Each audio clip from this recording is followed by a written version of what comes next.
മത്തായിയുടെ സുവിശേഷം 18-ാം അധ്യായമാണ് ഈ കർത്തൃ ദിവസം നാം ചിന്തിക്കുന്നത്.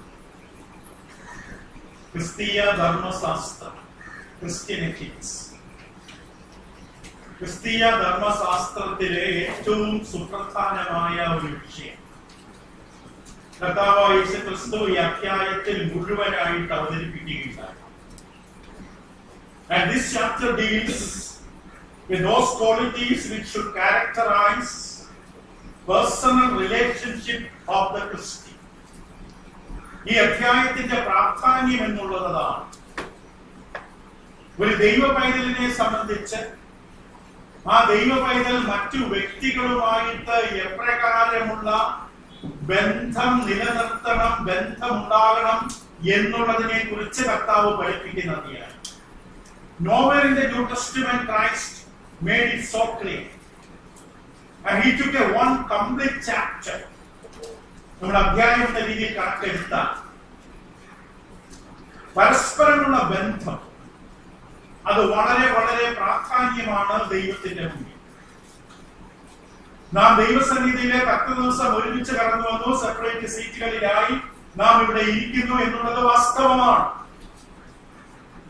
ലോകത്തിന്റെ പല കോണുകളിൽ ഇപ്രകാരം സുവിശേഷത്താൽ വിളിച്ചു വേർതിരിക്കപ്പെട്ടവരുമായിട്ട് ഒരു പക്ഷേ നമുക്ക് ചില ബന്ധങ്ങളും കോണ്ടാക്ട്സും ഒക്കെ ഉണ്ടാകാം. പക്ഷെ വാസ്തവത്തിൽ ദൈവത്തിന്റെ വചനം പറയുന്ന നിലയിൽ ദൈവമക്കൾക്ക് ഒരു പേഴ്സണൽ റിലേഷൻഷിപ്പ് ഉണ്ടോ എന്നുള്ളത് ഈ കർത്തൃ ദിവസം നാം ഈ വചനത്തിന്റെ വെളിച്ചത്തില് പരിശോധിക്കേണ്ടത് ആവശ്യമാണ്. There are 7 qualities which should mark the personal relationship of the Christian. ഈ അധ്യായത്തിന്റെ മൊത്തം ഉള്ളടക്കം പെട്ടെന്നൊന്ന് മുൻകൂട്ടി പറയുകയാണെങ്കിൽ 35 വാക്യങ്ങളുള്ള ഈ അധ്യായത്തിൽ 7 ഗുണങ്ങൾ, 7 ക്വാളിറ്റീസ് ആണ് കർത്താവ് വ്യക്തിപരമായ ബന്ധങ്ങൾക്ക് വേണ്ടി പറഞ്ഞിരിക്കുന്നത്. ഒന്ന് വിനയം, ഹ്യൂമിലിറ്റി. 1 മുതൽ 4 വരെയുള്ള വാക്യങ്ങളില് യഥാർത്ഥമായി ദൈവമക്കൾ തമ്മിൽ ഒരു ബന്ധം ഉണ്ടാകണമെങ്കിൽ അവിടെ വേണ്ട അടിസ്ഥാന foremost and the most important quality is humility. 2, 5 മുതൽ 7 വരെ ക്വാളിറ്റി ഓഫ് റെസ്പോൺസിബിലിറ്റി, അതായത് ഉത്തരവാദിത്വ ബോധം. ഒരാൾക്ക് മറ്റൊരാളെ കുറിച്ചുള്ള ഉത്തരവാദിത്വം. ആർക്കും സ്വയം തനിക്ക് വേണ്ടി മാത്രം ജീവിക്കാൻ കഴിയില്ല. ഇവിടെ കർത്താവ് വ്യക്തമായി പറഞ്ഞു, നിങ്ങളിൽ ഒരാളെ ഈ മറ്റൊരാൾക്ക് ഇടർച്ച വരുത്തരുത്. So quality of responsibility. 3, self renunciation, ആത്മത്യാഗം.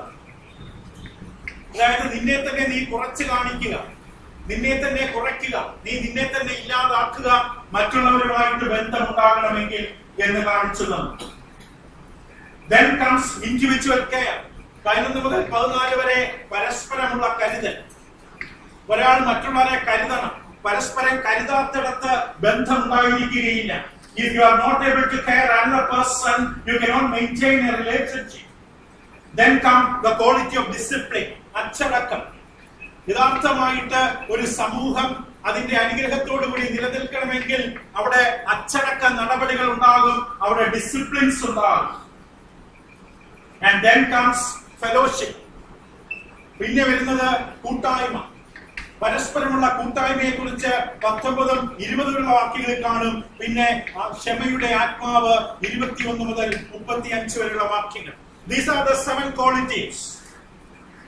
നിങ്ങൾക്ക് ആരോടെങ്കിൽ, നിങ്ങളുടെ കുടുംബത്തിൽ ഭർത്താവിനോടാകട്ടെ, ഭാര്യയോടാകട്ടെ, മക്കളോടാകട്ടെ, സമൂഹത്തിൽ ഏത് തരത്തിലാകട്ടെ, if you want to enjoy a relationship, these are the 7 qualities Christ has laid out before the people. താൻ സ്ഥാപിക്കാൻ പോകുന്നതിന്റെ മിശിഹ സമൂഹം, the new community, the community of believers. Mathai 16-ാം അധ്യായത്തില് ഞാൻ എന്റെ സഭയെ പണിയും എന്ന് കർത്താവ് പറഞ്ഞതിന് ശേഷം ആ സഭയില് ദൈവമക്കൾ എങ്ങനെയാണ് പരസ്പരമുള്ള ബന്ധം നിലനിർത്തേണ്ടത്, മെയിൻറ്റെയിനിങ് എ റിലേഷൻഷിപ്പ്. അതാണ് വളരെ പ്രാധാന്യം. ഒരു കെട്ടിടം ഉണ്ടാക്കാൻ എളുപ്പമാണ്, അത് മെയിൻറ്റെയിൻ ചെയ്ത് കൊണ്ടുപോകുക അതിലും പ്രാധാന്യമാണ്. So first 4 verses നമ്മുടെ മുമ്പിലുള്ള സമയത്തിനുള്ളിൽ അതിനപ്പുറമൊന്നും നമ്മൾ പോകാൻ പറ്റില്ല. ഈ വാക്യങ്ങളിലേക്ക് പോലും ആഴമായി ഇറങ്ങാൻ പറ്റില്ല. ആദ്യത്തെ 4 വാക്യങ്ങള് അതിന് പാരലൽ ഉണ്ട്. മർക്കോസിന്റെ സുവിശേഷം 9-ാം അധ്യായം 33 മുതൽ 37 വരെയും ലൂക്കോസിന്റെ സുവിശേഷം അതിന്റെ 46 മുതൽ 48 വരെയും ഈ വേദഭാഗത്തിന്റെ സമാന്തര പാരലൽ പാസേജ് ആണ് മത്തായി 18-ാം അധ്യായം 1 മുതൽ 4 വരെയുള്ള വാക്യത്തിന്റെ.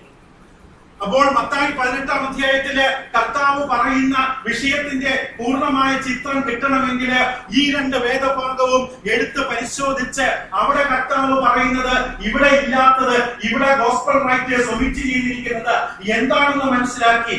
If you want to get a complete picture of that subject, you need to read these 2 passages also. 18-ാം അധ്യായത്തിന്റെ 1 മുതൽ 4 വരെയുള്ള വേദഭാഗം നമുക്കൊന്ന് വായിക്കാം. മത്തായിയുടെ സുവിശേഷം 18-ാം അധ്യായം. ആ നാഴികയിൽ ശിഷ്യന്മാർ യേശുവിന്റെ അടുക്കൽ വന്നു. സ്വർഗ്ഗരാജ്യത്തിലെ ഏറ്റവും വലിയവൻ ആരെന്ന് ചോദിച്ചു. അവൻ ഒരു ശിശുവിനെ അടുക്കൽ വിളിച്ച് അവരുടെ നടുവിൽ നിർത്തി, നിങ്ങൾ തിരിഞ്ഞ് ശിശുക്കളെ പോലെ ആയിരുന്നില്ല എങ്കിൽ സ്വർഗ്ഗരാജ്യത്തിൽ കടക്കുകയില്ല എന്ന് ഞാൻ സത്യമായിട്ട് നിങ്ങളോട് പറയുന്നു എന്ന് പറഞ്ഞു. ആകയാൽ ഈ ശിശുവിനെ പോലെ തന്നെത്താൻ താഴ്ത്തുന്നവൻ സ്വർഗ്ഗരാജ്യത്തിൽ ഏറ്റവും വലിയവനാകും. മത്തായി 16-ാം അധ്യായം 18-19 വാക്യങ്ങളെ ഈ ജനം എന്നെ കുറിച്ച് എന്തു പറയുന്നു എന്ന് കർത്താവ് ജനങ്ങളുടെ നിഗമനം പ്രതികരണം ആരാഞ്ഞുകൊണ്ട് ശിഷ്യന്മാരോട് ചോദിക്കുമ്പോൾ ജനങ്ങളുമായി കൂടെ ചേർന്ന് നിൽക്കുന്ന ശിഷ്യന്മാർ ജനങ്ങളുടെ പ്രതികരണം യേശുവിനോട് അറിയിച്ചപ്പോൾ തെറ്റായ 4 ഉത്തരങ്ങളാണ് അവർ നൽകിയത്. അതിന് മറുപടിയായി യേശു ശിഷ്യന്മാരോട് ചോദിച്ചു, നിങ്ങൾ എന്നെ കുറിച്ച് എന്ത് പറയുന്നു? പത്രോസിന്റെ അധരത്തിലൂടെ ദൈവം, സ്വർഗ്ഗസ്ഥനായ ദൈവം ആ പരമമായ സത്യം വെളിപ്പെടുത്തി. പത്രോസിലൂടെ വെളിപ്പെടുത്തിയ സത്യം ഇതായിരുന്നു, നീ ജീവനുള്ള ദൈവത്തിന്റെ പുത്രൻ എന്നാണ്. യേശു ഉടൻ തന്നെ പറഞ്ഞു, ഈ പാറമേൽ ഞാൻ എന്റെ സഭയെ പണി. യേശു ക്രിസ്തുവിന്റെ ദൈവീകത്വം, യേശുവിന്റെ ഡിവൈൻ പേഴ്സണാലിറ്റി റിവീൽ ചെയ്തപ്പോൾ Christ said, on this rock I will build my church. സ്വർഗ്ഗരാജ്യത്തിന്റെ താക്കോൽ കർത്താവ് യേശു ക്രിസ്തു സ്വർഗ്ഗരാജ്യം, ദൈവരാജ്യം എന്ന് പറഞ്ഞത് തന്റെ സഭയെ കുറിച്ചാണെന്ന് ഈ നാളുകളില് തന്റെ ശിഷ്യന്മാർക്ക് വ്യക്തമായി യേശു ബോധ്യപ്പെടുത്തി കൊടുത്തിരുന്നു. He constantly tried to impress on his followers that his kingdom would be spiritual. മാത്രമല്ല കർത്താവ് തന്റെ ശിഷ്യന്മാർക്ക് കൈമാറി കൊടുത്ത ചിന്ത എന്ന് പറയുന്നത് ദൈവരാജ്യം എന്ന് പറയുന്നത് ആത്മീകമാണ്. ദൈവത്തിന്റെ രാജ്യം അഥവാ സ്വർഗ്ഗരാജ്യം എന്ന പേരിൽ പറയുമ്പോഴും that is spiritual. അത് ഫ്ലഷ്ലി അല്ല, അത് പൊളിറ്റിക്കൽ അല്ല, രാഷ്ട്രീയമായ ഒരു സ്ഥാപനം പോലെയല്ല, വേൾഡിയ ലോകപ്രകാരമല്ല. ദൈവരാജ്യം ആത്മീകമാണ്. ദൈവരാജ്യം ആത്മീകമാണ് എന്ന ചിന്ത കർത്താവിന്റെ ശിഷ്യന്മാരോട് നിരന്തരമായി സമ്മാനിച്ചുകൊണ്ടിരിക്കുന്നു, നൽകിക്കൊണ്ടിരിക്കുന്നു. പക്ഷേ ഇവിടെ ഇതാ ശിഷ്യന്മാരെ സംബന്ധിച്ച് ദൈവത്തിന്റെ രാജ്യം എന്നുള്ളത് ആത്മീക സ്വഭാവമുള്ളതാണ് എന്ന് കർത്താവ് പറഞ്ഞു കൊടുത്തത്, അരുളി ചെയ്തത് വ്യക്തമായി ബോധ്യപ്പെടാത്തതിന്റെ തെളിവ് കൂടിയാണ്. അവരൊരു ചോദ്യം ഉന്നയിച്ചു യേശുവിന്റെ അടുക്കൽ. ആ ചോദ്യം എന്തായിരുന്നു? ദൈവരാജ്യത്തിൽ അഥവാ സ്വർഗ്ഗരാജ്യത്തിൽ ഏറ്റവും വലിയവനാണ്. So the disciples were totally failed to comprehend the truth about the kingdom. അവരെ സംബന്ധിച്ച് ഒരു ഇൻസ്റ്റിറ്റ്യൂഷൻ പോലെ, ഒരു സ്ഥാപനം പോലെ, ഒരു മാനുഷിക പ്രസ്ഥാനം പോലെ, അധികാരത്തിന് വേണ്ടി വടംവലി നടക്കുന്ന ഒരു രാഷ്ട്രീയ സംഘടന പോലെ ഒരു പ്രസ്ഥാനമായിരിക്കും ഒരു ദൈവത്തിന്റെ രാജ്യം എന്നുള്ളത് അവർ ചിന്തിച്ചു. കർത്താവ് പറഞ്ഞു, that can be located only in the hearts of men, not on the map. ഇന്ന് നമ്മൾ കർത്താവിന്റെ സഭ എന്ന് പറയുന്നു, പക്ഷേ കർത്താവിന്റെ സഭ എന്ന് പറയുന്നത് ഒരു സ്ഥലത്ത് വന്നുകൂടി അവിടുത്തെ മെമ്പർഷിപ്പ് രജിസ്റ്ററില് പേരെഴുതിയിരിക്കുന്ന കുറെ ആൾക്കാരുടെ വിവരണങ്ങളല്ല. ദൈവരാജ്യം അഥവാ സഭ എന്ന് പറയുന്നത് രാജാവായ കർത്താവിന് ആരുടെ ഹൃദയത്തെയാണോ റൂള് ചെയ്യാൻ, ഭരിക്കാനായി കഴിയുന്നത്, ഏത് ഹൃദയമാണോ യേശുവിന്റെ കർത്തൃത്വത്തിന്, യേശുവിന്റെ ഭരണത്തിന്, യേശുവിന്റെ നിയന്ത്രണത്തിന് ഏത് ഹൃദയമാണോ സമർപ്പിക്കപ്പെട്ടിരിക്കുന്നത്, അവിടെയാണ് കർത്താവ് വാഴുന്നത്. അങ്ങനെയുള്ളവർ ചേരുന്നതാണ് ദൈവരാജ്യം. ഒരു ഹോളിൽ വന്നിരുന്ന 150 പേരും ദൈവരാജ്യത്തിലാകണമെന്നില്ല. അഥവാ സഭയില് ദൈവം ഭരിക്കുന്ന തന്റെ തലയായിരുന്ന ശരീരമായിരിക്കുന്ന മുന്തിരി വള്ളിയായി നിന്ന് അതിൽ കൊമ്പുകളായി നിൽക്കുന്ന മണവാളനായി നിന്ന് മണവാട്ടിയായിരിക്കുന്ന ആ സഭ എന്ന് പറയുന്നത് താനുമായി ബന്ധമുള്ളവർ മാത്രമാണ്. ഇറ്റ്സ് നോട്ട് ഫിസിക്കൽ, അത് സ്പിരിച്വലാണ്. സോ ഒന്നാം വാക്യത്തിലേക്ക് കൂടുതൽ ഫോക്കസ് ചെയ്യാം. Matthew chapter 18. ആ നാഴികയിൽ ശിഷ്യന്മാർ യേശുവിന്റെ അടുക്കൽ വന്നു. യേശുവിന്റെ അടുക്കലേക്ക് ശിഷ്യന്മാർ വരികയാണ്. They were traveling. All the 12 disciples were traveling. യേശു ക്രിസ്തുവിന്റെ കൂടെ അവർ നടക്കുകയാണ്. പക്ഷെ ഈ ട്രാവൽ ചെയ്യുന്ന സമയത്ത് നമ്മുടെ ലൂക്കോസും മർക്കോസും വായിച്ചു നോക്കിയാൽ ലൂക്കോസ് 9:46, മർക്കോസ് 9:34. രണ്ടുപേർക്ക് എടുക്കാം. ലൂക്കോസ് 9:46, മർക്കോസ് 9:34. ലൂക്കോസ് വായിക്കാം. അവരിൽ വെച്ച് ആർ വലിയവൻ എന്നൊരു വാദം അവിടെ നടുവിൽ നടന്നു. മർക്കോസ് 9:34. മർക്കോസിന്റെ സുവിശേഷം 9:34 പറയുന്നത് എന്താ? അവരോ തങ്ങളുടെ ഇടയിൽ വലിയവൻ ആരെന്ന് വഴിയിൽ വെച്ച് വാദിച്ചുകൊണ്ട്, അപ്പോൾ അവർ വഴിയിൽ വെച്ച് വാദിച്ചുകൊണ്ട് വാദിച്ചുകൊണ്ടിരിക്കുകയാണ്. എന്തായിരിക്കും ഒരു പക്ഷേ അതിന്റെ കാരണം? പല കാരണങ്ങൾ ഉണ്ടാകാം.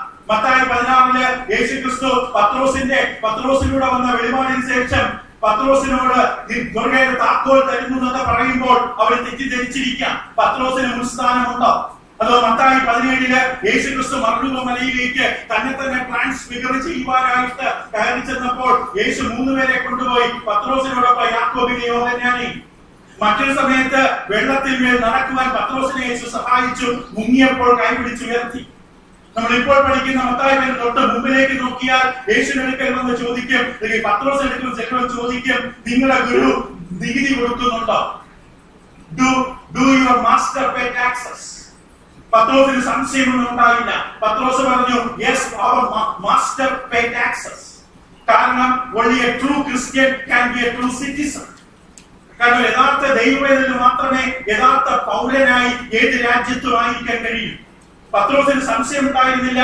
അവരുടെ നാഥൻ, അവരുടെ ഗുരു നികുതി കൊടുക്കും. തുടർന്ന് യേശുവിന്റെ പാഠങ്ങൾ പത്രോസിന് പഠിപ്പിച്ചു കൊടുക്കും. നമ്മൾ കൊടുക്കുന്ന നികുതി എനിക്ക് കൊടുക്കേണ്ട ആവശ്യമൊന്നുമില്ല, ഞാൻ ഇതിന്റെ അധികാരിയാണ്. എങ്കിലും പത്രോസെ, നീ പോയി മീൻ പിടിക്കുക. മീൻ പിടിക്കുമ്പോ മീനിന്റെ വായില് 2 നാണയത്തിന് തുല്യമായ ഒരു നാണയം കിട്ടും. ആ നാണയം എടുത്ത് നിനക്കും എനിക്കും നികുതി കൊടുക്കുക. ദൈവം പഠിപ്പിച്ച പാഠങ്ങളാണ്. ഭൂമിയിൽ ജീവിക്കുന്ന ദൈവവേദൻ ആ രാജ്യത്തിന്റെ നിയമങ്ങളോട് വിധേയത്വമുള്ളവരായിരിക്കണം. He should be a true loyal citizen to that country. ഞാൻ ജനങ്ങളെ പാടില്ല, അധികാരികളെ ബഹുമാനിക്കില്ല എന്ന് പറയുവാൻ ഒരു ദൈവവേദന ഒരിക്കലും പാടില്ല. ഇവിടെ പത്രോസിന് വേണ്ടി യേശു നീതി കൊടുത്തു. ഇതും ഒരു കാരണമാകാം. അവിടെ ഇടയ്ക്ക് ഒരു സംവാദം, അവിടെ ഇടയ്ക്ക് ഒരു തർക്കം. ഈ പത്രോസാണോ? അപ്പൊ യാക്കോബ് ഇല്ലില്ല, ഞങ്ങളെയാണ് ദൈവം കൊണ്ടുപോയത്. യോഹന്നാൻ പറഞ്ഞു, എന്നെയും കൊണ്ടുപോയി. അന്ത്രയോസ് പറഞ്ഞു, എന്നെയാണ് ആദ്യം വിളിച്ചത്. നഥനീൽ പറഞ്ഞു, അല്ല, എന്നോടാണ് പറഞ്ഞത് നീ ഇതൊക്കെ കാണുമെന്ന്. ഇവര് തമ്മിൽ തർക്കമാണ്, ഇവര് തമ്മിൽ വാദപ്രതിവാദമാണ്. ആരാണ് വലുത്? കർത്താവിനറിയാം എന്താണ് ഇവർ വഴിയിൽ വെച്ച് വാദിച്ചത് എന്ന്. കാരണം മർക്കോസ് 9:33 യേശു ചോദിക്കുന്നുണ്ട്, കപ്പർനഹൂമിൽ എത്തിയപ്പോൾ, ഒരുപക്ഷെ പത്രോസിന്റെ വീട്ടിലെത്തിയപ്പോഴാണ് യേശു ചോദിച്ചു, നിങ്ങൾ വരുന്ന വഴിക്ക് എന്താണ് തർക്കിച്ചത്? അവിടെ ഇരുന്നുകൊണ്ട് എന്താണ് തർക്കിച്ചത്? അവിടെ ഇരുന്നുകൊണ്ട് എന്താണ് സംസാരിച്ചത്? അവിടെ ഇരുന്നുകൊണ്ട് എന്താണ് പറഞ്ഞത്? ദൈവമക്കൾ സംസാരിക്കുന്ന കർത്താവ് കേൾക്കുന്നുണ്ട്. ദൈവഭക്തന്മാർ സംസാരിക്കുന്നു, കർത്താവ് കേട്ടുകൊണ്ടിരിക്കുന്നു എന്ന് വചനവും പറയുന്നു. യേശുവിനറിയാം എന്താ സംസാരിച്ചത് എന്ന്. ഇല്ല, ഞാനൊന്നും പറഞ്ഞില്ല. സോറി, ദൈവത്തിനെല്ലാം അറിയാം. പക്ഷെ അവർ മിണ്ടാതിരുന്നു. കാരണം അവർക്കറിയാം അവർ ചെയ്തത് തെറ്റാണെന്ന്. ശരി ചെയ്താൽ പറയാൻ പേടിക്കേണ്ട കാര്യമില്ല. അവര് പക്ഷെ മിണ്ടാതിരുന്നു. മർക്കോസ് 9:34. പക്ഷെ യേശുവിന് എല്ലാം അറിയാമെന്ന് ലൂക്കോസ് 9:47 പറയും. So he knows everything. Whatever the subject, whatever the discussion, whatever the argument, അതിൽ എത്രമാത്രം ലോജിക് ഉണ്ട്, എത്രമാത്രം സ്പിരിച്വൽ ആണ്, എത്രമാത്രം ഡിവൈസീവ് ആണ്, എത്രമാത്രം ഫ്ലഷ്ലി ആണ്. Christ knows everything. Now they ask Jesus. ഇപ്പോൾ വീണ്ടും കാരണം ഉള്ളിൽ spark, the fire of envy that burn inside were not easily quenched. ഈ ശിഷ്യന്മാരുടെ മനസ്സില് അസൂയയുടെ തീപ്പൊരി വീണിരിക്കുന്നു. പരസ്പരം അസൂയയോട് മാത്രം, ഞാൻ വലുത്, ഇല്ല നീ വലുത്, അല്ല ഞാനാണ് വലുത്, ഞങ്ങളാണ് വലുത്. ഈ അസൂയയുടെ തീപ്പൊരി വീണ ശിഷ്യന്മാരുടെ മനസ്സിലെ തീപ്പൊരി പെട്ടെന്നൊന്നും കെട്ടുപോകില്ല. ലൂക്കോസ് 22-ാം അധ്യായം അവസാന സമയത്ത് എത്തുമ്പോഴും ആ ഫയർ ഇങ്ങനെ കത്തി നിൽക്കുകയാണ്. മത്തായി 18 യേശുവിനെ കിട്ടിയപ്പോൾ അവർ ചോദിച്ചു, ബർബറായി ചെയ്തു, ഉള്ളിലുള്ള ആഗ്രഹം അവർ എടുത്ത് വെളിയിൽ പറഞ്ഞു. നീ പറ, പോയിന്റ് ഓഫ് സംബടി, ആരാണ് വലുത്, ആരാണ് നമ്മുടെ കൂട്ടത്തിൽ വലിയവൻ? അവർ യേശുവിനോട് നേരിട്ട് ചോദിച്ചു. The spirit which proudly seeks to be first in place come down and make himself last in character. ഈ ശിഷ്യന്മാരുടെ ആത്മാവിൽ മുമ്പനാകുവാൻ, വലിയനാകുവാൻ അവരുടെ ആത്മാവിൽ വന്നതായ കളങ്കം, ആ ഒരു ചിന്ത, പരസ്പരമുള്ള അസൂയ ബാധിച്ചവരുടെ ക്യാരക്ടറെയാണ്. നമുക്കറിയാം, ഇവിടെ നിന്ന് നമ്മൾ സ്വർഗത്തിലേക്ക് പോകുമ്പോൾ കൊണ്ടുപോകാൻ കഴിയുന്നത് പാസ്ബുക്ക് അല്ല, ലാൻഡ് രജിസ്റ്റർ, ലാൻഡ് ഡീഡ് അല്ല, സ്വർണ്ണാഭരണങ്ങളല്ല, നമ്മുടെ ക്യാരക്ടറുകൾ മാത്രം. നമ്മുടെ ആത്മാവില് കപടവും കളങ്കവും വാശിയും അസൂയയും വൈരാഗ്യവും കുന്നായ്മയും വിഭജന ചിന്താഗതികളും അങ്ങനെ എന്തെങ്കിലും ഉണ്ടെങ്കിൽ നമ്മുടെ ക്യാരക്ടറില് കറ പിടിക്കും. ക്യാരക്ടർ പോയി കഴിഞ്ഞാൽ പിന്നെ യാതൊന്നും കൊണ്ട് കാര്യമില്ല. 50,000 രൂപയുടെ വേഷം കെട്ടിയിട്ടും 25,000 രൂപയുടെ പാന്റ് എടുത്തിട്ടിട്ടും കോട്ട് ഇട്ടിട്ടും യാതൊരു കാര്യവുമില്ല. Because you are lost in your character. അതാണ് ഏറ്റവും വലുത്, അതാണ് ഏറ്റവും പ്രധാനം. അതുകൊണ്ട് ഈ ശിഷ്യന്മാരോട് പറയും. പിന്നീട് മർക്കോസ് 10:35 സെബദി പുത്രന്മാരുടെ അമ്മയും സെബദി പുത്രന്മാരുമായി യേശുവിനടുക്കൽ വന്നിട്ട് വീണ്ടും ഇതേ ആവശ്യം, ഒരുത്തൻ നിന്റെ ഇടത്തും ഒരുത്തൻ നിന്റെ വലത്തും ഇരിക്കുവാൻ വരം കൊടുക്കണം. ഇത് കേൾക്കുമ്പോൾ ബാക്കി 10 പേര് അവിടെ നിന്ന് അസൂയപ്പെടും, നീരസപ്പെടും, അവിടെ ഉള്ളിൽ ദേഷ്യം വരും. കാരണം തെറ്റായ ഒരു ചിന്ത, തെറ്റായ ഒരു ആലോചന നമ്മുടെ ക്യാരക്ടറിന് ഒരു ഫ്ലോ ആണ്. അത് ഏറ്റവും അധികം ശ്രദ്ധിക്കുക. സോ ഇവിടെ കർത്താവ് യേശുക്രിസ്തു വ്യക്തമായി കാണിച്ചു കൊടുക്കുന്നു.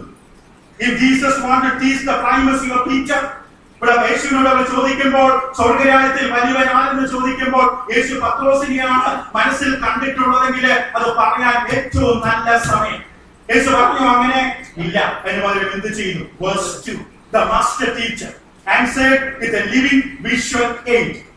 ഇതാ ഗുരു, ഗുരുക്കന്മാരുടെ ഗുരുവായ കർത്താവ് ആ ചോദ്യത്തിന് അന്ന് അവരോടും ഇന്ന് നമ്മളോടും പറയാൻ പോകുന്ന ഉത്തരം, നമ്മുടെ ഉള്ളിൽ, നമ്മുടെ ആത്മാവിൽ ഏതെങ്കിലും കളങ്കം, ആരെങ്കിലും ചവിട്ടി തേച്ച് അവിടെ മുകളിലേക്ക് കയറാൻ, ആരെങ്കിലും ചവിട്ട് വഴിയാക്കി ഏറ്റവും ഉന്നതത്തിൽ എത്താൻ, ഏതെങ്കിലും തരത്തിലുള്ള വ്യക്തിപരമായ കാംക്ഷകള്, വ്യക്തിത്വമായിട്ടുള്ള മഹത്വത്തിന് വേണ്ടിയുള്ള ആഗ്രഹങ്ങൾ എന്തെങ്കിലും നമ്മുടെ ഉള്ളിൽ ഉണ്ട് എങ്കിൽ ശ്രദ്ധിച്ചു കേൾക്കണം. Crucial subject, Jesus death regarding the personal relationship among his people. ദൈവമക്കളുടെ ഇടയിലെ വ്യക്തിപരമായ ബന്ധം നിലനിർത്തേണ്ടതിന്റെ സുപ്രധാനമായ ഒരു പഠനമാണ് യേശുവിടെ കൊടുക്കുന്നത്. 2ാമത്തെ വാക്യം, അവൻ ഒരു ശിശുവിനെ അടുക്കൽ വിളിച്ചു, അവരുടെ നടുവിൽ നിർത്തി. 3ാം വാക്യം, നിങ്ങൾ തിരിഞ്ഞ ശിശുക്കളെ പോലെ ആയി വരുന്നില്ല എങ്കിൽ സ്വർഗ്ഗത്തിൽ കടക്കില്ല എന്ന് ഞാൻ സത്യമായിട്ട് നിങ്ങളോട് പറയുന്നു. മർക്കോസ് 9:36 പറയുന്നത്, യേശു ശിശുവിനെ അവിടെ അടുക്കൽ കൊണ്ട് നിർത്തി ആ ശിശുവിനെ അണച്ചു കൊണ്ടു. He embraced the child because Christ the teacher wanted to get the message into their heart. കർത്താവ് യേശുക്രിസ്തുവിന്റെ ഗുരു തന്റെ പ്രിയ ശിഷ്യന്മാരുടെ ഹൃദയത്തിലേക്ക് അവരോട് താൻ പറയാൻ ആഗ്രഹിക്കുന്ന സന്ദേശം അവിടെ ഉള്ളിലേക്ക് ആഴത്തിൽ പതിക്കുവാൻ ആഗ്രഹിച്ചുകൊണ്ട് അവിടെ നടുവില് ഒരു ശിശുവിനെ കൊണ്ടുവന്ന് നിർത്തി. അന്നത്തെ കൾച്ചറൽ ബാക്ക്ഗ്രൗണ്ടില്, അന്നത്തെ സാഹചര്യത്തിൽ ശിശുക്കള് സോഷ്യൽ ലാഡറില് ഏറ്റവും താഴെയാണ്. ശിശുക്കൾക്ക് പ്രാധാന്യമില്ല. മുതിർന്നവർ, അത് പുരുഷന്മാർക്ക് കൂടുതൽ പ്രാധാന്യമുള്ള കാലഘട്ടം. ശിശുക്കൾ ഇഗ്നോർഡാണ്. ആ കാലഘട്ടത്തില് ഇതാ യേശു ഒരു ശിശുവിനെയാണ് എടുക്കൽ നടുക്ക് നിർത്തിയത്. ഇന്ന് എവിടെയെങ്കിലും ഏത് യൂണിവേഴ്സിറ്റിയിലും ഏത് പ്രൊഫസറും ഒരു ഗ്രേറ്റ് എക്സാമ്പിൾ ആയിട്ട് ഒരു ക്യാരക്ടറിനെ, ഒരു ക്വാളിറ്റിയെ പഠിപ്പിക്കുമ്പോൾ ലോക പ്രസിദ്ധരായിട്ടുള്ള വീരനായകന്മാരെ, മാർട്ടിൻ ലൂതർ കിങ്ങിനെയോ MK ഗാന്ധിയെയോ മദർ തെരേസയോ തുടങ്ങി ലോകം ആദരിക്കുന്ന വീരപുരുഷന്മാരെ മാതൃകയെ കാണിച്ചുകൊണ്ടായിരിക്കും ഒരു സ്വഭാവത്തെ മനുഷ്യരോട് പഠിപ്പിക്കുവാൻ ആഗ്രഹിക്കുന്നത്. പക്ഷെ കർത്താവായ യേശുക്രിസ്തു ഗുരുക്കന്മാരുടെ പ്രൊഫസർമാരുടെ പ്രൊഫസർ ഏറ്റവും വ്യക്തമായിട്ട് കാണിച്ചു കൊടുത്തു. ഒരു പാഠം പഠിപ്പിക്കുവാൻ ആരും വിചാരിക്കാത്ത ഒരാളെ എടുത്ത് നടുക്ക നിർത്തി. അതൊരു ശിശുവായിരുന്നു. And he said, this is the first and the foremost quality for relationship.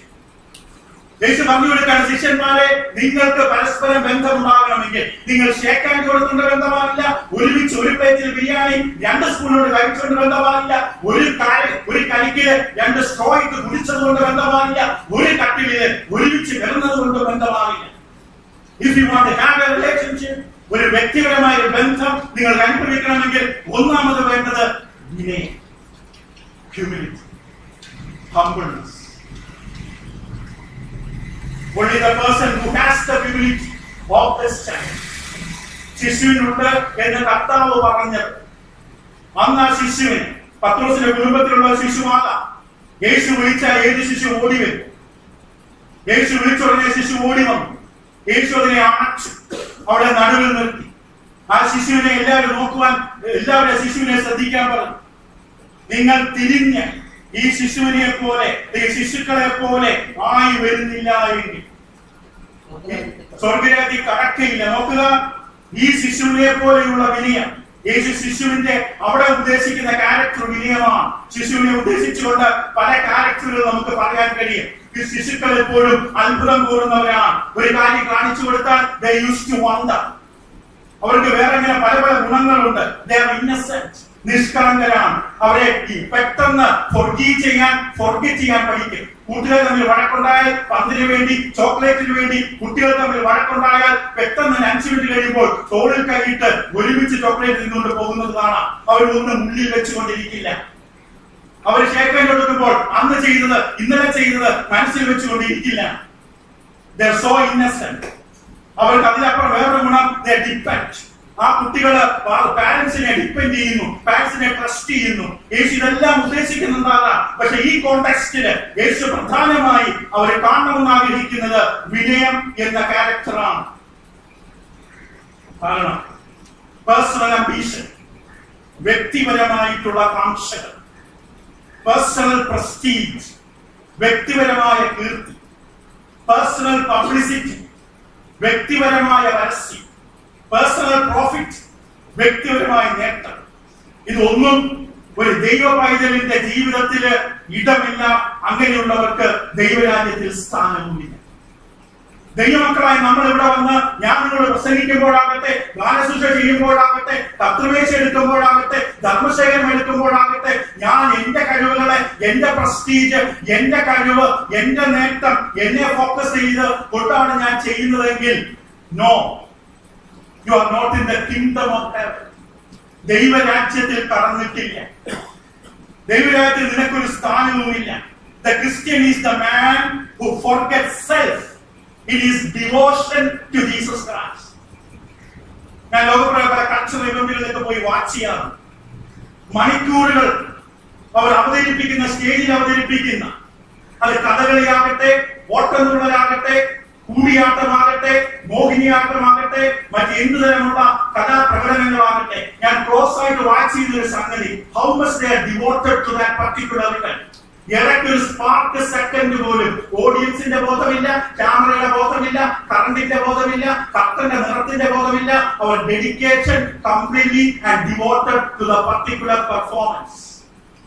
ഇവിടെ കർത്താവ് പറയുന്ന മറ്റൊന്നുമല്ല, ഒരു ദൈവവേദനെ സംബന്ധിച്ച് അവന്റെ മഹത്വം, അവന്റെ വേഷം, അവന്റെ പ്രശംസ, അവന്റെ കീർത്തി ഫോട്ടോ എടുക്കുമ്പോൾ അവന്റെ മുഖം തെളിഞ്ഞു വരണം. ആൾക്കൂടിയിടയിൽ തല മാത്രം കാണാൻ ചിലപ്പോൾ ചില ആൽബത്തിൽ.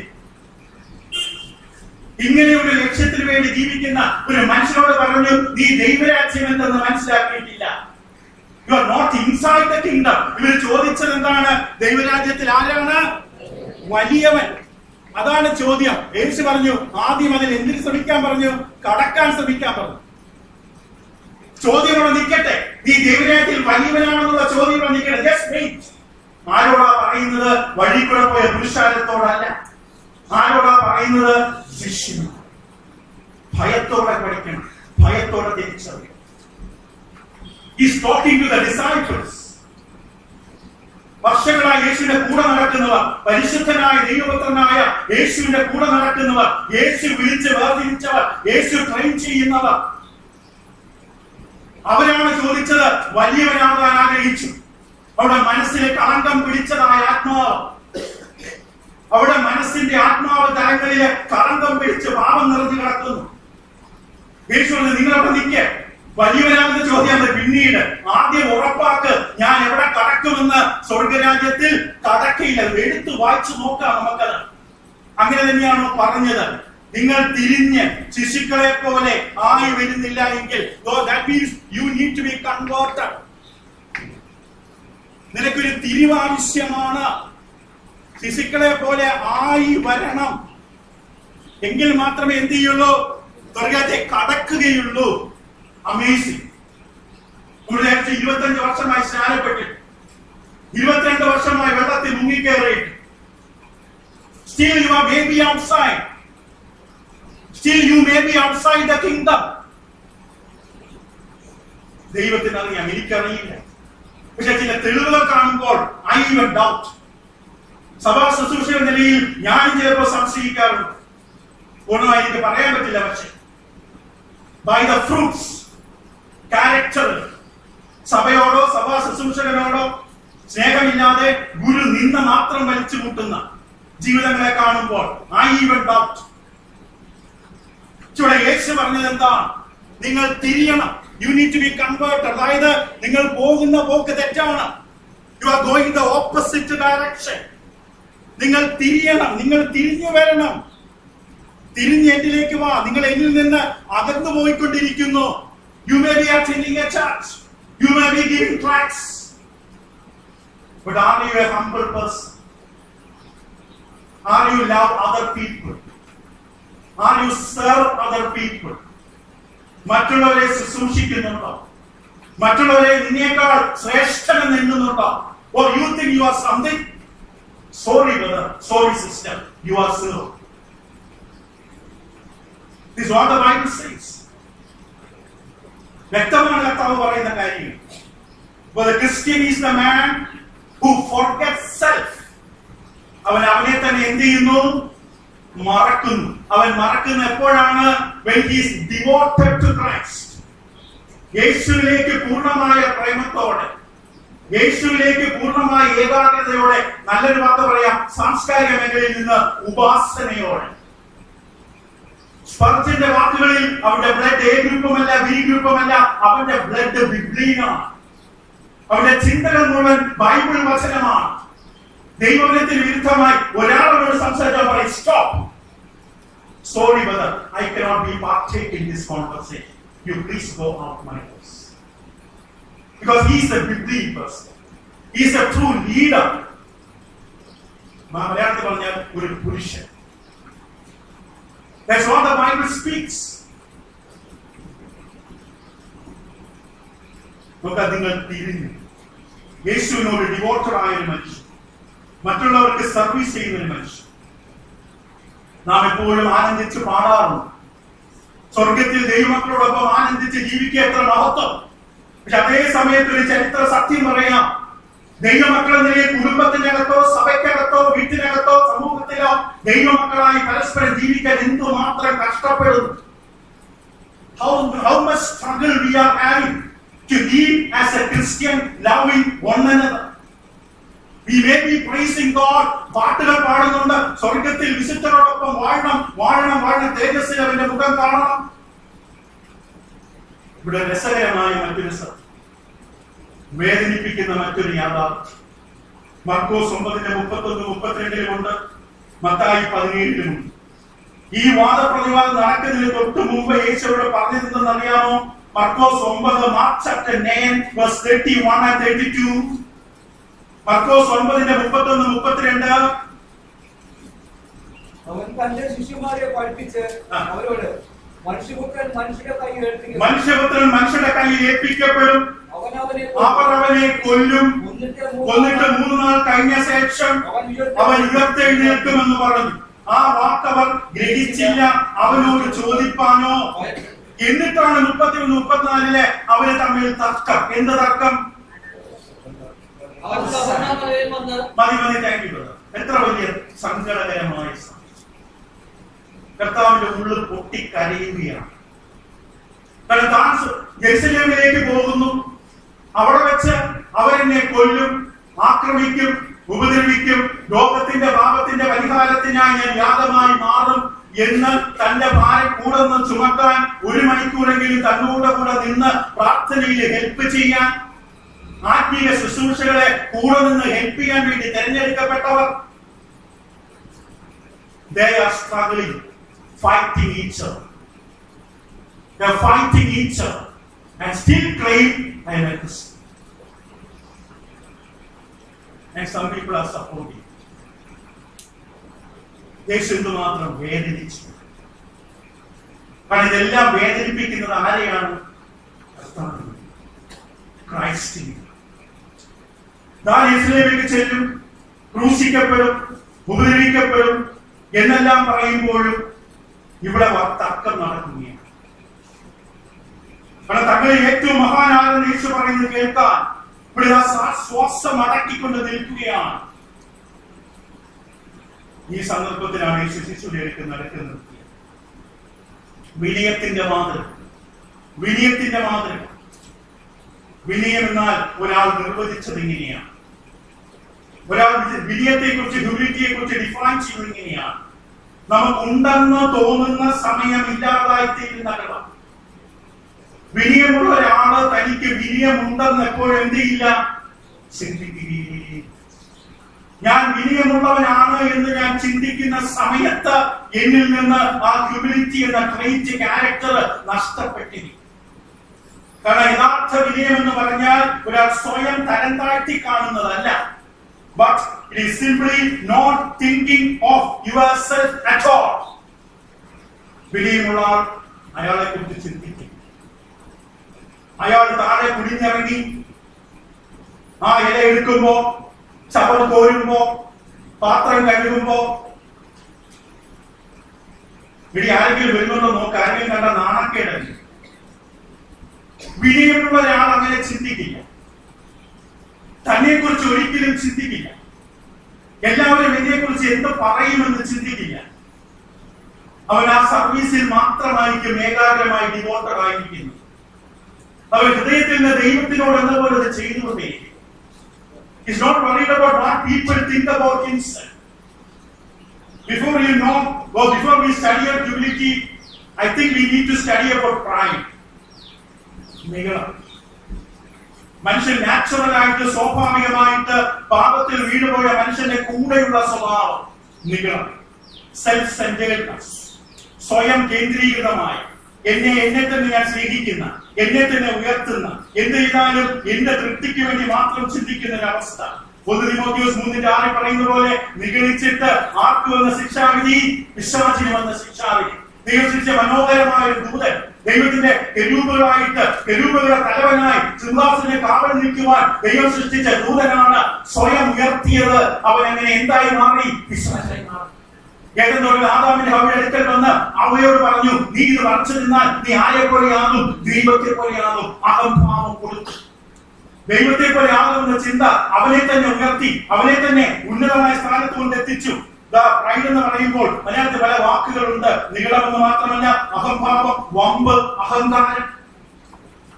നാം അറിയാതെ നമ്മൾ എന്തെങ്കിലും ആണെന്ന് ചിന്തിക്കുമ്പോൾ നമ്മളെന്തുണ്ടാകും?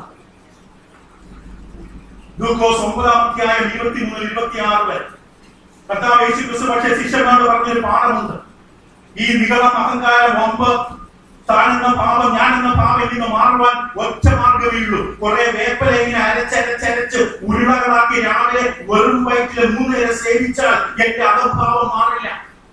ഒരു വലിയ തടിക്കുരിശെടുത്ത് ഞാൻ ഇവിടുന്ന് കല്ലൂർ ജംഗ്ഷൻ മുതൽ പാലാരിവട്ടം വരെ അതും ചുമന്നുകൊണ്ട് ഇങ്ങനെ ഇടഞ്ഞഴി നടന്നാൽ എന്റെ അഹംഭാവം മാറില്ല. ഞാൻ താടിയും കൂടി ഷേവിയാ ദേഹം മുഴുവൻ മുടി വളർത്തി ഇങ്ങനെ ഞാൻ നീണ്ട വീഴ്ചയൊക്കെ വളർത്തി നടന്നാൽ എന്റെ അഹംഭാവം മാറില്ല. ഒരു മലയുടെ മുകളില് എല്ലാ ബന്ധങ്ങളും അടിച്ച് ഞാൻ അവിടെ പോയി പട്ടിണി കിടന്നാൽ എന്റെ അഹംഭാവം മാറില്ല.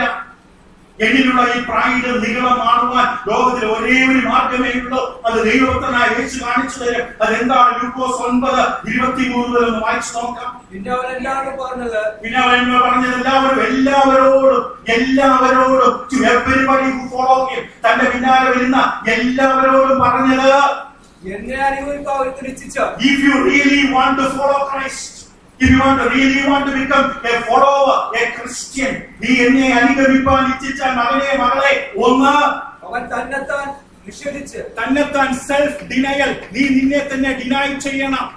നിന്റെ പേര് ഇനി വരില്ല, നിന്റെ പേര് ആരും വിളിക്കില്ല, നിന്റെ ഫോട്ടോ ഇനി അച്ചടിച്ച് വരില്ല. R you ready? Self denial, തന്നെ താൻ നിഷേധിക്കണം. നിന്നെ ആരും അപ്രീഷിയേറ്റ് ചെയ്യില്ല. നീ എത്ര സർവ് ചെയ്താലും ആരും അത് അംഗീകരിക്കില്ല.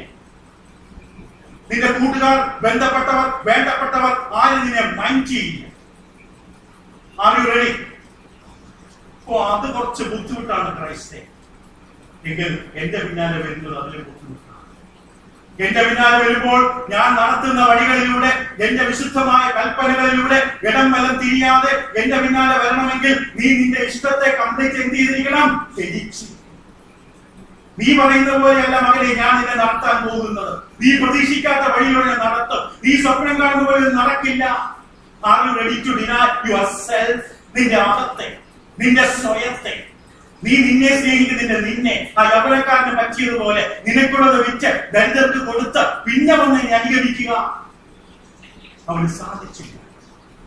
കാരണം ഇതെല്ലാം നഷ്ടപ്പെട്ടാൽ സമൂഹത്തിലെ സ്ഥാനം പോകും. ആരും പിന്നെ തിരിഞ്ഞു നോക്കില്ല. പിന്നെ എന്താണ്? പിന്നെ എന്ത് ഗുണം? അതുകൊണ്ട് സമൂഹം അംഗീകരിക്കുന്ന കൂട്ടായ്മ എവിടെയുണ്ടോ, അവിടെ 250 കാറുണ്ട്, rich people are going there, I am going there because I will be accepted there. Are you ready to deny yourself? That's sorry, but that's very difficult. Yes, അസാധ്യമാണ്. മനുഷ്യര പക്ഷെ ദൈവം പ്രവർത്തിച്ചു കഴിഞ്ഞാൽ മോശയെ പോലെ വലിച്ചെറിഞ്ഞ് ദൂരെ കളയും. കൊട്ടാര സദൃശമായ കൊട്ടാര സുഖഭോഗങ്ങൾ വലിച്ചെറിഞ്ഞ് ദൂരെ കളയും. ഇറങ്ങി വരും പുറത്തേക്ക് ചെളിയുടെ നിറവിലേക്ക്. Self denial. നീ ഒരുവന്റെ പിന്നാലെ ഒരുവൻ ഇച്ഛിച്ചാൽ തന്നെത്താൻ ധരിച്ച്, 2 ക്രൂസ് എടുത്ത്, ക്രോസ് ബയറിംഗ്, തന്റെ ക്രൂസ്, അതായത് നമ്മുടെ ക്രൂസ്, എന്റെ സ്വയം ഇല്ലാതാകാൻ ദൈവം ഓരോ ദിവസം, ഓരോ മാസം എന്റെ ചുറ്റുപാടും, എന്റെ സാഹചര്യങ്ങളിൽ, എന്റെ സറൗണ്ടിങ്സില് എന്നെ സഹായിക്കാൻ പല മെസ്സേജ്, പല ടീച്ചിങ്, പല എക്സ്പീരിയൻസ് ഒക്കെ തരും. അതെന്നെ സഹായിക്കണം. ചിലപ്പോ വടിയിൽ ഇരുന്നുകൊണ്ട് എന്നെ ശമിക്കും, ചിലപ്പോ മാറി നിന്നുകൊണ്ട് കളിയാക്കും. If you are following Christ, you can understand. You will learn compassion. You will learn forgiveness. പത്രോസിനെ പത്രോസാക്കി മാറ്റുവാൻ നീ കേഫാവാകും. സിമോനെ നീ കേഫാവാകും. You are going to become. ഇവിടെ പറഞ്ഞു നീ ആയി വരണം. ഈ ശിശുവിനെ പോലെ ആയി വരണം. ഒരു വെള്ളത്തിൽ മുങ്ങിയാലാകില്ല. ഓരോ ദിവസവും പരിശോധിക്കണം. നീ കാണിച്ചു തരും നിന്നിൽ ഇന്നും അഹങ്കാരമുണ്ട്, നിനക്ക് മറ്റുള്ളവരെ ഇഷ്ടമില്ല, മറ്റുള്ളവർ നന്നായി ശുശ്രൂഷ ചെയ്താൽ നിനക്ക് സഹിക്കുന്നില്ല, അത് നീ കറക്റ്റ് ചെയ്യും. നന്നായിട്ടൊരു പാട്ട് പാടുമ്പോൾ നിനക്ക് പ്രശ്നമുണ്ട്, അത് നിന്റെ കുഴപ്പമാണ്. വേണ്ടിയിട്ട് കറക്റ്റ് ഏരിയ അലയുമായിട്ട് അലേർട്ടായിരിക്കുന്ന ഒരാളെ സംബന്ധിച്ച് നന്നായി കാണാൻ കഴിയും. The areas in which God is pruning you, God is teaching you. അങ്ങനെ ഞാൻ മാറിക്കൊണ്ടേയിരിക്കും. അതാണ് ക്രിസ്ത്യൻ ഗ്രോത്ത്. കഴിഞ്ഞ ദിവസം ക്രിസ്തുവിന്റെ വീട്ടിൽ കറങ്ങിപ്പെട്ടാവും കൂട്ടായ്മ 3-4 വർഷം മുമ്പ് കടന്നുപോയവരാണ് ഇത് ഫുള്ളായിട്ട് കണ്ടെത്തിയെന്ന് പറഞ്ഞു. അവിടെ ചെന്നിട്ട് സഭയെ കുറിച്ചും സഭാസത്തിനെ കുറിച്ചും മോശത്തെ കുറിച്ചും പുറത്തു വന്നു. എനിക്ക് സങ്കടം തോന്നിയിട്ടുണ്ടായി. എന്തോ കണ്ടെത്തി എന്ന് പറഞ്ഞു പോയിട്ടും ഈ ആത്മാവ് ഇപ്പോഴും തന്നെയാണ്. എന്താണ് പിന്നെ നേടിയത്?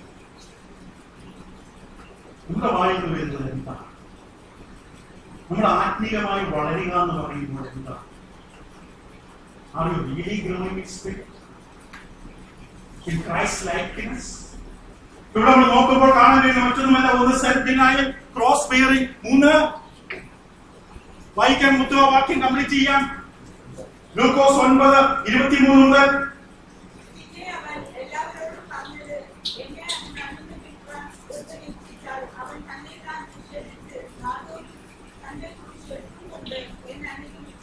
നാൾതോറും തന്റെ ക്രൂശ് എടുത്ത്, ബാക്കിയെല്ലാം തൽക്കാലം മറക്കുക, അതൊരു ക്രൂശാണ് നിങ്ങൾക്ക്.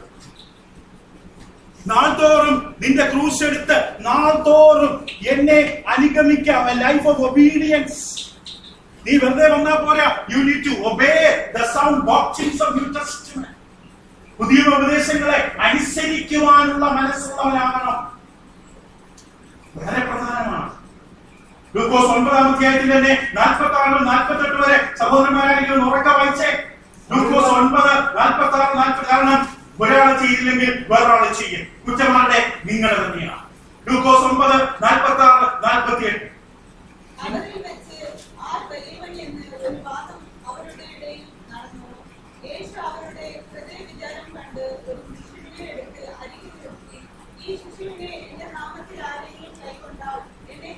മതി. സോ ഇവിടെ നമ്മൾ നോക്കാൻ പോകുന്നത് നിഗളം, അഹങ്കാരത്തിന്റെ സ്വഭാവങ്ങൾ എന്താണ്. വിശദീകരണമില്ല, ഞാൻ പെട്ടെന്ന് പറഞ്ഞ് അവസാനിപ്പിക്കട്ടെ. Characters of pride. ഹ്യൂമിലിറ്റിയെ കുറിച്ച് ചിന്തിക്കുമ്പോൾ അതിന്റെ ബാക്ക്ഗ്രൗണ്ട് ബ്ലാക്ക് ആയിട്ടുള്ള ബാക്ക്ഗ്രൗണ്ട് കാണുന്നു. ചില ഡയമണ്ട്സ്, ചില സ്വർണം, ചില രത്നങ്ങള്. ഇതാ സ്വർണ്ണക്കടയെ നിരത്തി വെച്ചിരിക്കുന്നതിന്റെ ബാക്ക്ഗ്രൗണ്ട് നോക്കുക. പ്യുവർ വൈറ്റിലല്ല, അത് വെച്ചിരിക്കുന്നത് ഡാർക്ക് മറൂണിലാണ്, ഡാർക്ക് ബ്ലൂവിലാണ്, ഡാർക്ക് റെഡിലാണ്, ഡാർക്ക് ബ്ലാക്കിലാണ്, പിച്ച് ബ്ലാക്കിലാണ് ആ ഡയമണ്ട് വെച്ചിരിക്കുന്നത്. അതുകൊണ്ട് പ്രൈഡ് എന്താണ്, നിഗളം, അഹങ്കാരം എന്താണെന്ന് അല്പമെങ്കിലും കണ്ടാൽ ഹ്യൂമിലിറ്റി എന്താണെന്ന് മനസ്സിലാക്കാം. ഇവിടെ പറയുന്നത് ക്യാരക്ടേഴ്സ് ഓഫ് പ്രൈഡ്. ഒന്നാമത്തെ പ്രൈഡിന്റെ ഒന്നാമത്തെ സ്വഭാവം 46-ാം വാക്യത്തിന്റെ ആരംഭവാക്യത്തിൽ കണ്ടു. അവരുടെ എന്തുണ്ടായി? ഒരു വാദം. എവിടെ നിഗളമുണ്ടോ അവിടെ argument start. Where there is pride, എവിടെ ആരാണോ അവരെ ശ്രദ്ധിക്കുന്നത്, അവരെ തന്നെ കൂടുതൽ ഉയർത്തുന്നത്, അവരുടെ ഇന്റൻഷൻ, അവരുടെ താല്പര്യങ്ങൾക്ക് സ്ഥാനം കൊടുക്കുന്നത്, അവിടെ വാദം തുടങ്ങും. 2, പ്രൈഡ് റേസസ് റിലേറ്റിവിറ്റി. അവിടെ രണ്ടാമത്തെ പ്രശ്നം, അവരിൽ വെച്ച് ആർ വലിയവൻ. പരസ്പരം താരതമ്യം തുടങ്ങും.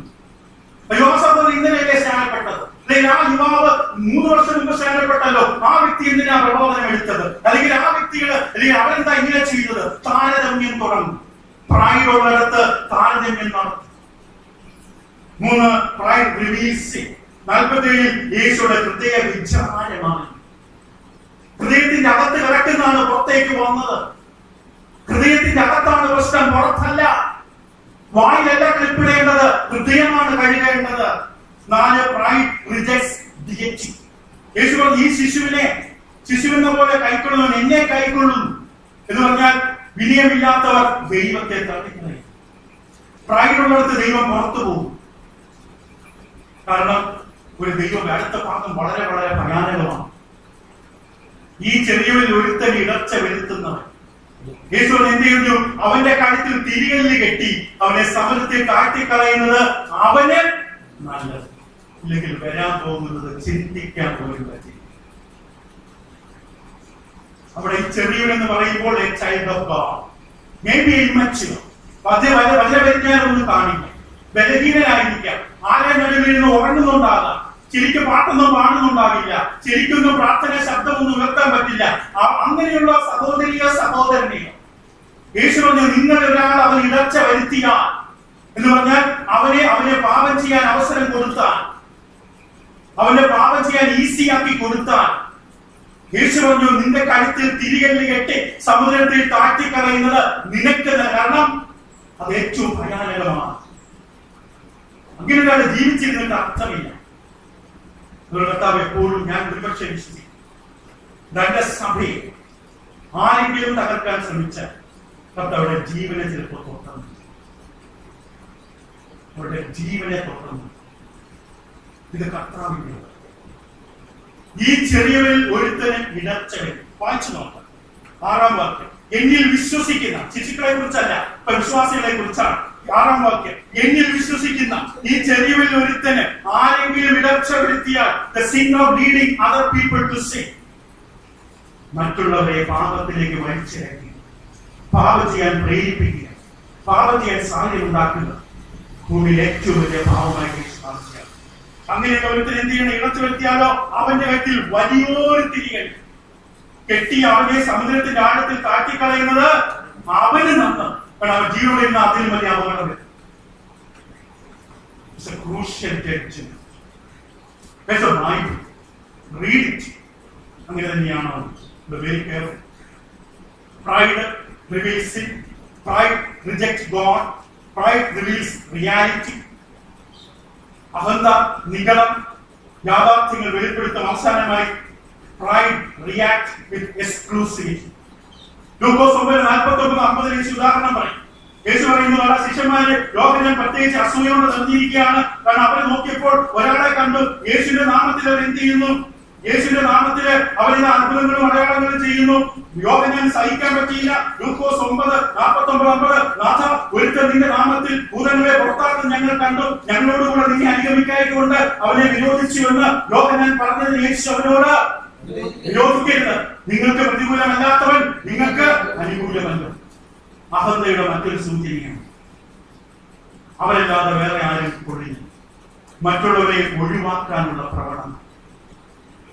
ഇവർ നോക്കിയപ്പോൾ ഒരാള് യേശുവിന്റെ നാമം, ദുരുപദേശമല്ല, യേശുവിന്റെ നാമം, യേശുവിന്റെ അധികാരത്തോടെ. പക്ഷെ ഇവർക്ക് ഇവരുടെ കൂട്ടത്തിൽപ്പെട്ട ആളല്ല. അതാണ് പ്രശ്നം. ഇവിടെ കൂട്ടത്തിൽപ്പെട്ട ആളല്ല. ഇത് ചൊവ്വാഴ്ച പഠിച്ചതാണ്. ഇവിടെ കൂട്ടത്തിൽപ്പെട്ടതല്ലെന്നേ ഉള്ളൂ പ്രശ്നം. അത് ഇവർക്ക് സഹിക്കാൻ പറ്റില്ല. ഞാൻ പറഞ്ഞ ദുരുപദേശത്തെ കുറിച്ച്, വചനവിരുദ്ധമായ ഉപദേശം പിൻപറ്റുന്ന ഒരു കൂട്ടത്തെ കുറിച്ചല്ല. ഒരിക്കലും ക്രിസ്തുവിന്റെ നാമത്തിലല്ല.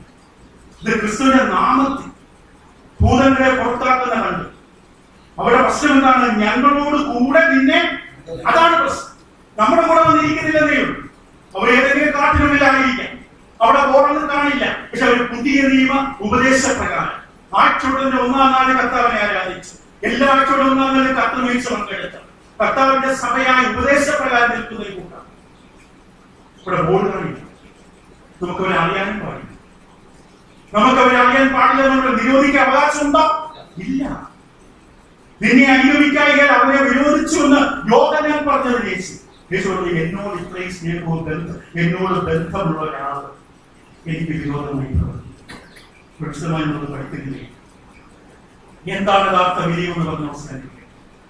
What is true humility? ഇവിടെ യേശു പറഞ്ഞു, ഈ ശിശുവിനെ നടുക്കൽ നിർത്തിയിട്ട് പറഞ്ഞു, നിങ്ങൾ ഓരോരുത്തരും ആരെ പോലെ ആയി വരണം. ശിശുവിനെ പോലെ ആയി വരുന്നില്ല എങ്കിൽ സ്വർഗ്ഗരാജ്യത്തിൽ കടക്കയില്ല എന്ന് യേശു പറഞ്ഞു. So what is true humility? 3 കാര്യങ്ങൾ പറയാം. യഥാർത്ഥ വിലയം എന്ന് പറഞ്ഞാൽ എന്താണ്? No your self. നീ നിന്നെ തന്നെ അറിയുക, സ്വയത്തെ അറിയുക. എന്നെ കുറിച്ച് എനിക്കറിയാമോ? നിനക്ക് നിന്നെ കുറിച്ച് അറിയാമോ? ഞാൻ എന്നോട് ചോദിക്കുകയാണ്. നിന്റെ ബലഹീനത, നിന്റെ കുറവുകൾ, നിന്റെ അറിയാത്തത്. എന്റെ ലോകങ്ങളെ കുറിച്ചല്ല ഞാൻ പറയുന്നത്. ഒരു ആത്മീകമായ ദൈവത്തിന്റെ, വിശുദ്ധനായ ദൈവത്തിന്റെ മുമ്പില് ഞാൻ ഒന്ന് നിന്നുകൊണ്ട് ദൈവത്തിന് നിൽക്കുമ്പോൾ എന്റെ പാപ സ്വഭാവം, എന്റെ മലിന ചിന്തകള്, എന്റെ കുറവുകൾ ഞാൻ ഉദാഹരണത്തിന് പറയുന്നതാണ്. എന്റെ ജീവിതത്തിലുള്ള സകല കുറവുകൾ ഞാൻ അറിയും. I should know myself. വിനയം ഉണ്ടാകാനുള്ള ഒന്നാമത്തെ step. You should know yourself. നീ ഇട്ടിന് ഷർട്ടിൽ 25 വില കാണും. Don't write it high in yourself. ആ ഷർട്ടിന്റെ അകത്ത് നിന്നെ ഒളിപ്പിക്കും. You know yourself. 2, accept yourself. നീ നിന്നെ തന്നെ അംഗീകരിക്കുക.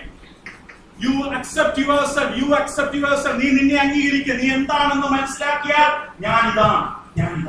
എനിക്ക് ബലഹീനതയില്ല. എനിക്ക് ഒരു സഹോദരന്റെ മുഖത്തേക്ക് നോക്കാൻ പറ്റുന്നില്ല.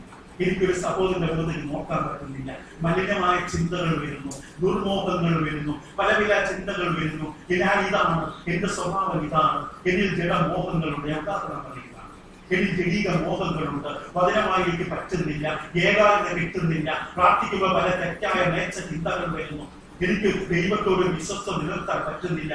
Yes, you accept. നീ ഇതാണ്. മനസ്സിലായല്ലോ? നീ ഇതാണ്. നീ അംഗീകരിക്കുന്നുണ്ടോ? Yes, I accept myself. ഞാൻ എന്നെ മനസ്സിലാക്കും. Third, be yourself. നീ എന്തായിരിക്കുന്നുവോ അത് മാത്രമായിരിക്കുക. Being yourself. നീ എന്തായിരിക്കുന്നുവോ അതായിരിക്കും. വേഷം കെട്ടാതിരിക്കുക. Being yourself, your best self. നീ എന്തായിരിക്കുന്നു? ശരിയാണ്, നിനക്ക് കുറവുണ്ട്, സംബന്ധിച്ചു. നീ കുറവുണ്ടല്ലോ, ഉണ്ട്. നിനക്ക് ബലഹീനമുണ്ടല്ലോ, ഉണ്ട്. നിനക്ക് വരെ പോലും പറ്റില്ല, ഉണ്ട്. ശരിയാണ്, സംബന്ധിച്ചു. പക്ഷെ ആ അവസ്ഥ മനസ്സിലാക്കിക്കൊണ്ട് do your best for the glory of God. ആ അവസ്ഥയിൽ ഇരുന്നുകൊണ്ട് ഏറ്റവും ആത്മാർത്ഥതയോടെ, ഏറ്റവും മനഃപൂർവ്വമായി, ഏറ്റവും കഴിവിന്റെ പരമാവധി ഉപയോഗിച്ചുകൊണ്ട് ദൈവത്തെ മഹത്വം. നീ പൂർണ്ണനാകാൻ കാത്തിരിക്കല്ലേ. പാപങ്ങൾ ഏറ്റുപറയുന്നതിൽ ഏറ്റുപറയും. പക്ഷെ നിന്റെ കുറവുകൾ നീ അംഗീകരിക്കും. നിന്റെ കുറവുകൾ നീ മനസ്സിലാക്കും. നീ നിന്നെ തന്നെ അംഗീകരിക്കുക. അതായത് നാം എന്താണോ അത് മാത്രം അംഗീകരിക്കുക. നാം എന്താണോ അത് ഏറ്റവും മെച്ചമായ രീതിയിൽ ദൈവത്തിനായി ജീവിക്കാൻ. വേഷം നാം എടുത്തറിയാതെ ഞാൻ പെർഫെക്റ്റ് ആണ്, ഞാൻ പാപമില്ലാത്തവനാണ്, I am top of everybody. Sorry brother, you are not. You are a humble sinner. നീ എന്താണോ അത് മാത്രമായി. ഇങ്ങനെ ചെയ്യുമ്പോൾ രണ്ട് കാര്യങ്ങൾ ശ്രദ്ധിക്കണം. Avoid to extreme. ഒന്ന്, നിന്നെ തന്നെ ഒരിക്കലും കുറച്ച് കാണിക്കാതിരിക്കുക. നിന്നെ തന്നെ ഒരിക്കലും കുറച്ച് കാണിക്കാതിരിക്കുക. അതായത് thinking less yourself than you ought to. മോശെ നീ എനിക്ക് വേണ്ടി അയ്യോ ദൈവമേ, എനിക്ക് കുഴിക്കുണ്ട്, എനിക്ക് തടിച്ച നാവുണ്ട്. God is calling you. ദൈവമാണ് നിന്നെ രക്ഷിച്ച് സ്നാനത്തിലൂടെ നിന്നെ വീണ്ടെടുത്ത് സഭയിലേക്ക് ചേർത്തത്. നിന്റെ ഒരു താലന്ത്, ഗിഫ്റ്റ്, സ്കില്ല് ദൈവം തന്നു, കൃപ തന്നു. കുറച്ച് കാണുക. വിനയമുള്ളവർ ഒരിക്കലും കുറച്ച് കാണുക. അവരെ കാണേണ്ടത് മാത്രം കാണും. രണ്ട്, റോമർ 12:3 വായിക്കാം. Thinking more of yourself. ഇല്ലാത്തത് ഉണ്ടെന്ന് ഭാവിക്കാതിരിക്കുക. റോമർ 2:12-3. ഭാവിക്കേണ്ടതിന് മീതെ ഭാവിച്ചുയരാതെ ദൈവം അവനവന്റെ വിശ്വാസത്തിന്റെ അളവ് പങ്കിട്ടതുപോലെ ഇതാണ്. എനിക്കറിയാൻ ദാവീദിനറിയാം അവൻ ശപിക്കുമ്പോ എനിക്ക് അവകാശം ഞാൻ കേൾക്കേണ്ടവനാണ്. അതുകൊണ്ട് ഞാൻ പോയി പുറത്തു കൂടി കിടന്ന് പ്രാർത്ഥനയില്ല, കൂട്ടായ്മയില്ല, ആരാധനയില്ല. എനിക്കറിയാം എന്റെ കുറവ്.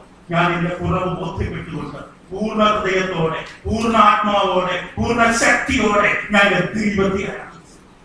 അവൻ കൃപയുള്ളവനാണ്. അവൻ ചതഞ്ഞ ഓട ഒടിക്കാത്തവനാണ്. അതാണ് ഇതെവിടെയുണ്ടോ അവിടെ ബന്ധമുണ്ട്.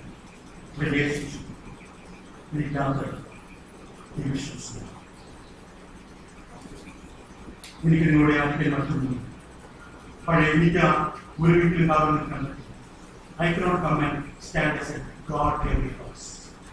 ഒരു കാര്യം, you are in the true church. നിങ്ങൾ സത്യസഭയിലാണ്. You are holding the sound doctrine. You are listening to the sound doctrine. സത്യവചനത്തിലാണ് വിശുദ്ധന്മാർക്ക് ഒരിക്കലെ പഠിപ്പിക്കപ്പെട്ടിരിക്കുന്നു.